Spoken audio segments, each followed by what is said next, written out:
بسم اللہ الرحمن الرحیم۔ اللہ کے نام سے شروع جو نہایت مہربان رحمت والا ہے۔ السلام علیکم ورحمۃ اللہ وبرکاتہ۔ حضرت عمر رضی اللہ تعالیٰ عنہ سے روایت ہے کہ حضرت صلی اللہ علیہ وآلہ وسلم نے فرمایا، عمل نیت ہی سے صحیح ہوتے ہیں یا نیت ہی کے مطابق ان کا بدلا ملتا ہے، اور ہر آدمی کو وہی ملے گا جو نیت کرے گا۔ بس جو کوئی اللہ اور اس کے رسول صلی اللہ علیہ وآلہ وسلم کی رضا کے لیے ہجرت کرے، اور اس کی ہجرت اللہ اور اس کے رسول صلی اللہ علیہ وآلہ وسلم کی طرف ہوگی، اور جو کوئی دنیا کمانے کے لیے یا کسی عورت سے شادی کرنے کے لیے ہجرت کرے گا تو اس کی ہجرت انہی کاموں کے لیے ہوگی۔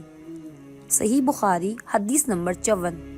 جزاک اللہ خیرہ۔ Subscribe for more videos.